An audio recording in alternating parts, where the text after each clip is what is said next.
Hola a todos, bienvenidos otra vez a el Club de Lectura Mágico. Sinceramente, no, no voy a empezar con una introducción como para que hablemos de lo que leí la anterior sesión, porque estoy un poco.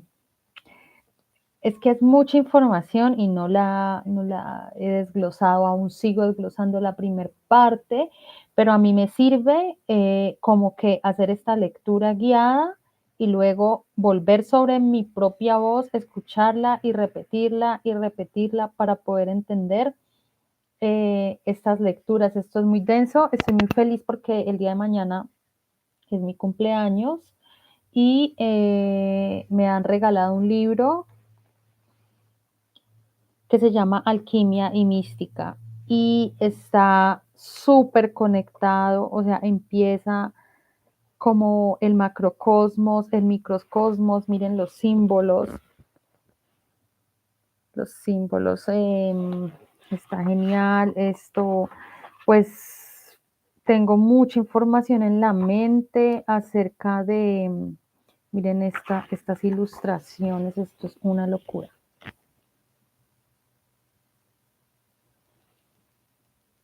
Y pues ha llegado de sorpresa, miren esto.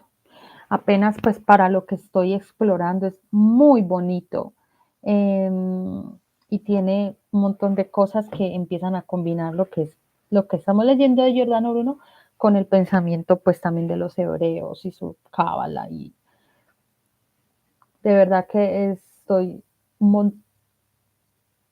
me ha sorprendido demasiado todo lo que se puede encontrar aquí, todo la atención y el raciocinio que hay que invertir en estudiar esto, o sea, mmm, no se imaginan el grado de dificultad que por lo menos para mí representan estas lecturas, pero estoy muy feliz de seguir y de ya llevar cuatro fechas siendo constante con la lectura y la tercera de Giordano Bruno. Y sin más preámbulos, pues voy a compartir la pantalla para seguir leyendo. No sé dónde dejé mis gafas, me va a tocar leer sin gafas. Y vamos acá. Del doble movimiento de las cosas y de la atracción. El movimiento de las cosas es doble, es doble natural, extranatural. Natural, el que proviene de un principio intrínseco, extranatural, el que proviene de un principio extrínseco. Ah, por otra parte, él había mencionado que el principio de lo natural podía ser intrínseco, o sea, propio del cuerpo, o extrínseco, que es el efecto que genera ese cuerpo sobre otro cuerpo. Por ejemplo, el sol, en cuanto emite radiación y dicha radiación calienta otro cuerpo, ¿no? Por ejemplo, por el tema de la radiación infrarroja, pues que es la que genera calor, por ejemplo. Entonces a eso se refiere. Estamos hablando de lo natural. Acuérdense que yo les dije que habían tres tipos de magia, la natural, la divina y la matemática. Y ahorita estamos como refiriéndonos a la natural. Entonces, por otra parte, es natural el movimiento que está en acuerdo con la naturaleza, la constitución, la generación. Extranatural, aquel que no lo está. Este último es el mismo doble, violento cuando está en contra de la naturaleza, ordenado y coordinable cuando no choca con ella. El movimiento natural, para hablar comúnmente, se produce según todas las especies y las categorías sin distinción entre movimiento y mutación. Por el momento, dejemos de lado todos los otros y sus especies y reflexionemos sobre el movimiento natural en función del lugar. Diremos que es de dos tipos. Uno pertenece a las cosas constituidas naturalmente y que subsisten en su propio lugar. Este movimiento es circular o bien imita el movimiento circular. El otro es el de las cosas constituidas no naturalmente. Ese movimiento es rectilíneo. De hecho, el aire se mueve en línea recta para llenar el vacío, la piedra se mueve en línea recta a través del aire y los cuerpos más pesados penetrando el agua. se desplazan a fin de encontrar un lugar en el que descansar inmóviles o bien moverse naturalmente. Otro tanto pueden hacerse en línea recta. Un contrario huye de su contrario como el humo, el vapor y el agua huyen del fuego, pues es por la línea recta que se va más lejos y más rápido. También en línea recta lo semejante tiende a lo semejante y hacia lo que concuerda con él, como la paja hacia el ámbar, el hierro hacia el imán, a fin de reposar inmóvil o de moverse conjuntamente de manera mejor y más satisfactoria. Es un tercer tipo de movimiento, el que es flujo o influjo de todas las partes resultantes de todos los cuerpos naturales que emiten múltiples formas alrededor. Por el momento llamaremos a ese movimiento esférico. Él no sigue una línea recta, no es centrífugo ni centrípeto. No gira tampoco alrededor del centro, pero sigue líneas en un número infinito a partir de ese mismo centro. Puesto que a partir del perímetro convexo de toda la superficie desde el interior, todos los cuerpos proyectan y emiten algo, luego lo retoman y nuevamente lo recogen en sí mismos. Ellos crecen y toman vigor, porque el influjo de los elementos compatibles excede la afluencia. Luego envejecen, decrecen y se debilitan, cuando el influjo de los elementos extraños y la afluencia de las partes naturales se intensifican. Es por esta razón que al final la corrupción y la mutación alcanzan a las cosas, no siendo toda mutación más que alteración o disolución. Sobre estos dos primeros tipos de movimiento no hay ninguna controversia de sentido, siendo comúnmente admitidas estas observaciones y esta enumeración. Un examen más profundo revelará que el tercer movimiento es no solamente verdadero y apropiado, sino también necesario. Es sobre todo perceptible en las sustancias que tienen cualidades de extrema sensibilidad, como el fuego que no calienta de un solo costado o una parte, sino que calienta todo el medio alrededor. Y cuando se despierta de repente, abraza e ilumina en todas las direcciones, del mismo modo la voz, el sonido, en un medio homogéneo, penetran igualmente alrededor suyo. El sentido olfativo se pone también en evidencia que constantemente emanan partículas de las sustancias aromáticas. Ahora bien, este accidente no llena la atmósfera circundante sin que sea difundido un compuesto a través de ciertas partes, cierta sustancia. Del mismo modo que otros innumerables accidentes ligados a ciertas partes se propagan, mientras que estas partes se encuentran increíblemente alejadas de los minúsculos objetos sensibles de los que emanan. Se lo constata fácilmente en esas cosas que continúan conservando su perfume un gran número de años, a pesar de su pequeño volumen, además de las cualidades o las virtudes sensibles que emanan de los cuerpos en la esfera circundante. No son otras más espirituales y menos volátiles las que actúan no solamente sobre el cuerpo y los sentidos, sino también sobre las profundidades del espíritu y alcanzan facultades del alma más enterradas, induciendo afecciones y pasiones. Todo esto muy claro al observar la virtud de muchas piedras y raíces de numerales. Es lo que aparece también en las fascinaciones y en la operación activa o pasiva de la suerte echada a través de la ojeada. Así el basilisco puede matar a una situada a buena distancia solo por su mirada penetrante. Sinceramente no entiendo nada. ¿Cómo el imán atrae el hierro y la coral la sangre? De esas premisas se deduce que la piedra de imán atrae por su naturaleza misma. En efecto, la atracción es doble, ciertos objetos atraen ante todo por simpatía, como cuando partes se mueven hacia su todo, como cuando lo que tienen en un lugar definido retorna a su lugar. O sea, acabo de pensar que básicamente este man está hablando de magia, pero en realidad está hablando de electromagnetismo, ¿no? Que en ese momento era magia, porque pues sabemos luego que desarrollamos pues unas ecuaciones para comprobar y para explicar el por qué el imán atrae el hierro, ¿no? Estamos hablando de que el hierro eh, tiene átomos desapareados en sus capas más externas, en las capas más externas de sus átomos, y estos átomos están con un spin que básicamente se organiza cuando se pone un campo magnético y se organiza paralelo, y por eso se atrae con el material del que está hecho el imán, ¿no? Eso hay magnetismo. Y también sabemos por las leyes,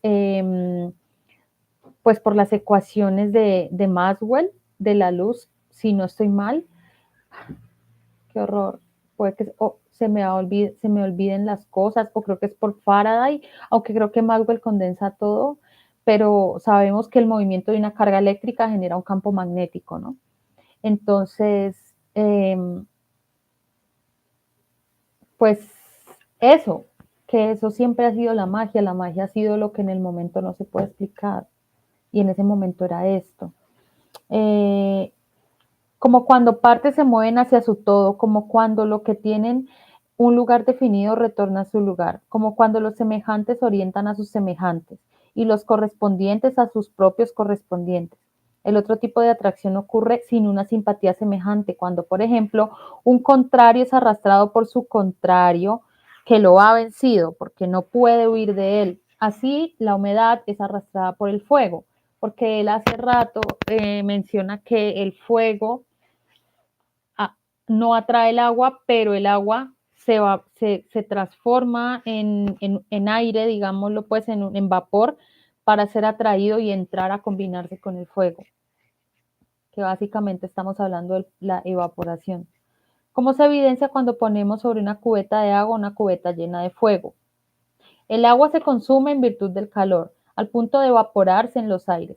Esto es un manifiesto también en los remolinos y en los tifones que sobrevienen en el mar y que poseen suficiente fuerza, a veces para elevar por los aires, tanto el agua como los bosques, a una gran distancia. Bien, este desplazamiento brutal se debe a tres razones. En primer lugar, por las razones sensibles análogas a los casos que acaban de ser enumerados, según el principio que pretende también que una cosa presente en el aire padezca de atracción y la absorción del aire.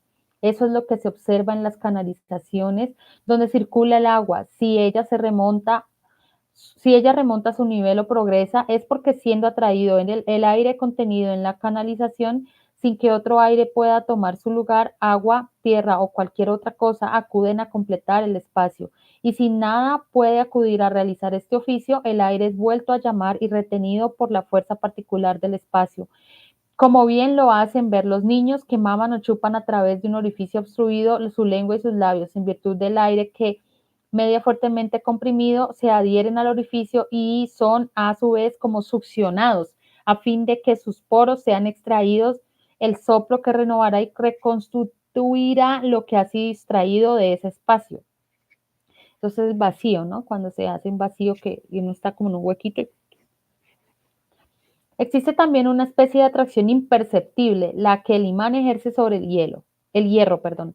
A falta de poder relacionar la causa de esto al vacío o a ese tipo de cosas, lo atribuimos a la afluencia de partículas o átomos salidos de todos los cuerpos. Resulta que en el momento en que un cierto tipo de átomo alcanza y se encuentran átomos semejantes o afines, una especie congénere o fecundable se inflaman, entonces el deseo y el movimiento impulsivo de un cuerpo hacia el otro. A menudo el vencido hace así juramento de obediencia a su potente vencedor. Todas las partes padecen pues un impulso en el mismo sentido y es preciso decir que forman un todo. O sea, él está diciendo que por esa atracción se da como que los átomos quieren salir del cuerpo y adherirse al imán.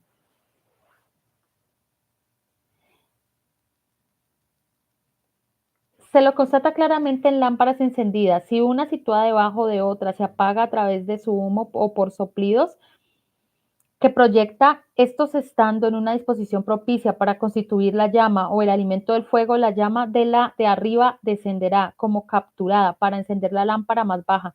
Igual en el caso de las pavesas de una antorcha que para no extenderse luego de haber consumido su propio líquido, se esfuerzan por alcanzar la materia ubicada en proximidad y no dejan de desplazarse hacia abajo, hacia la ubicación de una llama más alta. yendo tras sus pasos derecho o de forma oblicua y estirándose hacia ella. Eso es lo que sucede a las partículas de hierro que se precipitan desde todas las partes sobre el imán, atraídas por otro tipo de cualidad o de virtud. En los objetos naturales y en los mixtos de este tipo, cualquier operación no debe ser relacionada en efecto a las únicas cualidades activas y pasivas. Incluso si se logra que concurran allí, a veces de forma necesaria pero no principal. En verdad, esta atracción proviene de una afluencia de partes producida por ciertos sujetos.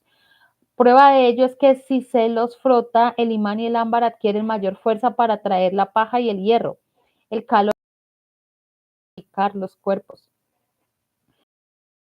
El barbo de atraer la bilis de las extremidades o de las partes periféricas del individuo hasta el intestino cuando tiene un poder suficiente, quizá no lo suficientemente grande para que la bilis sea despedida antes de que,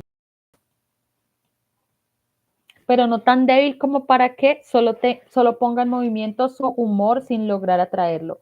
También el imán y en los cuerpos semejantes, la virtud y la eficacia atractiva no dependen de una cualidad pasiva, según las categorías reconocidas de la acción y de la pasión, como en las formas de los cuerpos, en el hecho que también el hierro, si es tocado por el imán, recibe la misma fuerza de atracción en relación a otro hierro. Ahora, bien, eso no sucedería si el efecto dependiera de una cualidad elemental. En efecto, el calor y el frío sobreviniendo de manera accidental en los objetos se desvanecen desde que desaparece la fuente de calor. Por tanto, hace falta relacionar la cosa a la afluencia de partes que emanan fuera del imán, que emanando fuera del imán han influido al corazón del hierro y que son sustancia espiritual. Es difícil hallar otra razón a estos efectos, o al menos una razón verosímil. Si se admite lo que acaba de ser dado y que se revela sólido en todo punto, vuelve a ser fácil criticar las quimeras y fantasías por las cuales otros han explicado las razones de la atracción. A la misma causa y a la misma explicación se relaciona la propiedad que se concede al diamante para impedir esta atracción. Otras sustancias también poseen por naturaleza una virtud afluente que debilita la virtud de otra sustancia, mientras que otras las intensifican y las aguzan. Bien se dice que el diamante imprime la grandeza del alma en quien lo porta. En cuanto a la atracción del polo magnético, se podría encontrar fácilmente su causa, puesto que estas historias de elevadas montañas de imán pretendidamente situadas en cierta tierra del globo no son más que mentiras. Difícil es ciertamente dejarse convencer por ellas. Planteamos el problema. Se quiere saber por qué una atracción semejante se hace sentir a cualquier distancia. No hablamos aquí de atracción magnética activa, hablamos de atracción pasiva. Atrae el imán, por otra parte, al imán. No he tenido jamás la experiencia. Suponiendo que tales montañas existan realmente y que ejerzan su virtud a una distancia, si ellas atraen una aguja ubicada en una zona tórrida, o en los trópicos, sin duda, desde nuestras regiones deberían atraer con mayor razón soldados en armadura. Vemos bien que es pura ridiculez. Supongamos que el imán atrae el hierro cuando nada distinto del aire se interpone en línea recta, desde nuestras regiones solamente hasta esas tierras en que se encuentran montañas y rocas de imán. Allí donde al otro lado del Mar del Norte la tierra presenta una fuerte redondez. Y este dibujo, fue pucha, qué vaina. El imán atraería pues el hierro si lo atrajera por razones de similitud. En el caso de nuestro imán estuviera el punto A y las montañas en el punto D. Nuestro imán en el punto A y las montañas en el punto D. El imán atraería el hierro. Y las montañas en el punto D. Ahora bien, si debemos situarlas en el punto B o en el punto C, de modo que entre los dos se interponga una larga distancia, la recta AB o AC, la recta AB o AC, sea una curvatura importante de la Tierra, el arco AB o AC, la explicación tan trillada se encuentra en de cualquier forma reducida a la nada, y las razones antes dichas añadimos también esta. Esas montañas de imán no poseen la virtud de atraer el imán en razón de la similitud, pues si fuera así, veríamos como una enorme masa de imán atraer una migaja ínfima de imán. Sí, es lo que está diciendo, que no es por, o sea, que lo igual no atrae lo igual. básicamente. No explicaremos, por tanto, este efecto por la atracción, en virtud de que, como se lo ha dicho, sería mucho más conforme a la razón que el hierro sea atraído en esa dirección, sino al contrario, por la huida y la antipatía. La naturaleza de ese mineral y la del hierro son en efecto de carácter contrario. Ay, este man está hablando que los polos opuestos se atraen, pues, o sea, está hablando de lo negativo, de lo positivo atrayendo lo negativo, o viceversa. Ellos son paridos por la tierra y siendo ya terrestre, su consistencia es fría, pero el man lo va a explicar con otra vaina, qué locura. A su vez, le sucede lo inverso, que casi llega a todas las flores que se exponen al sol y siguen girando su curso en el cielo como hacen el heliotropo, la flor del narciso, del croco y de una infinidad otras. Desde entonces afirmaremos con certeza que esas sustancias, en tanto que enemigas del sol y del calor, se orientan y precipitan hacia las tierras más adversas, más opuestas. O sea que es como que las flores que se sienten atraídas por el movimiento del sol, en realidad son flores frías. Es lo que dice el man acá. Creo que esto ya se va a acabar.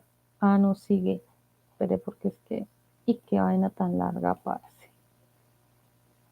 Vamos a dejarlo hasta acá porque no, creo que alcanzamos a leer el epílogo, entonces le damos el epílogo. Epílogo sobre los movimientos que afectan a ciertas sustancias.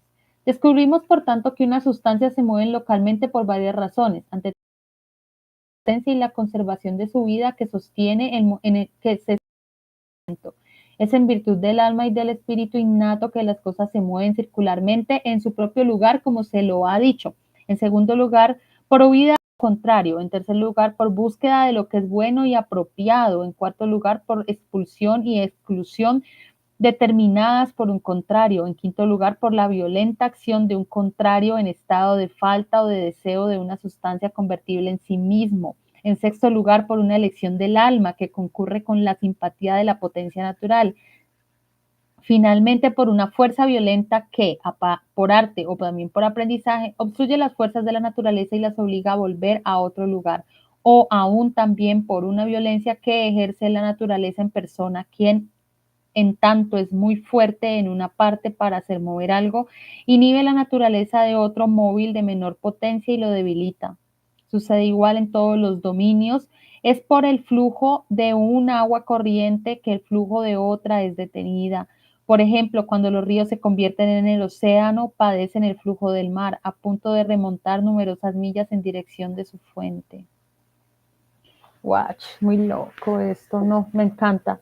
Y falta un minuto. Bueno, muchas gracias a ustedes por estar, o por si llegan a ver este en vivo y a seguir y acompañarme a mí en este camino de interpretar las lecturas de Giordano Bruno. Y nos vemos el próximo martes ya creo que ya se está terminando, pero pues vamos a seguir con toda tratando de interpretar esta lectura. Bye.